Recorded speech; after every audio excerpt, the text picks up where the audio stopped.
विकास और कल्याण गुलनार जी के दोस्त हैं शायद, लेकिन जनाब मैं इन्हें नहीं जानता।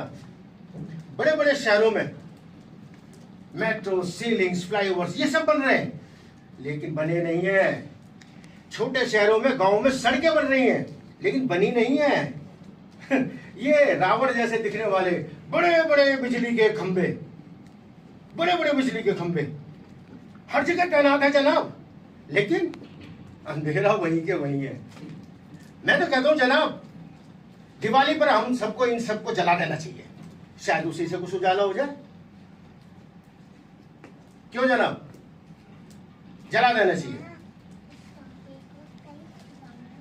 कहने को तो देश में 96% बिजली आ चुकी है जनाब, लेकिन आज भी 31 मिलियन घरों के अंदर एक बल्ब तक नहीं है। मैं तो कहता हूं जनाब, आज ये फैसला आप अंधेरे में ही सुनाइए, क्योंकि उजाले की तो हमें आदत ही नहीं है ना। झूठे वादों और ढकोसलों से हमारी आंखें चौंधिया जाती हैं। अंधेरे की आदत जो ठहरी, विकास और कल्याण कहां है नहीं जानता जनाब।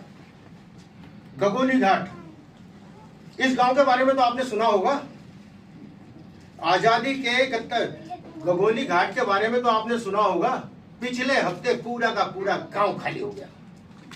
आजादी के 71 साल बाद भी गगोली घाट और मोहम्मद सादिकपुर, न जाने ऐसे कितने गांव हैं जो आज भी हिंदुस्तान के इलेक्ट्रिसिटी बोर्ड, इलेक्ट्रिसिटी के सेंट्रल ग्रिड से जुड़े ही नहीं। दिल्ली और मुंबई के लोग पढ़ते होंगे तो कहते होंगे हम क्या करें, ये तो सरकार का काम है। अगर वही लोग एक रात के लिए अपने मॉल और शोरूम का स्विच ऑफ कर दें तो जनाब उत्तराखंड के पूरे 23 गांव एक हफ्ते के लिए रोशन रह सकते हैं। कमरे से बाहर आते हुए अगर हम अपने कमरे का लाइट का स्विच ऑफ कर दें तो लालटेन के नीचे पड़ने वाला एक आदमी पूरी रात एक बल्ब के नीचे पड़ सकता है। आप केस जीत चुकी हैं गुलनार जी, जीत चुकी हैं। मैं तो अपने मन की भड़ास निकाल रहा हूं। कल से आप अपने घर बैठी होंगी, आज ये केस खत्म हो जाएगा और एक स्विच में बिजली स्विच ऑन करने की, ऑफ करने की सुविधा आपके पास भी होगी।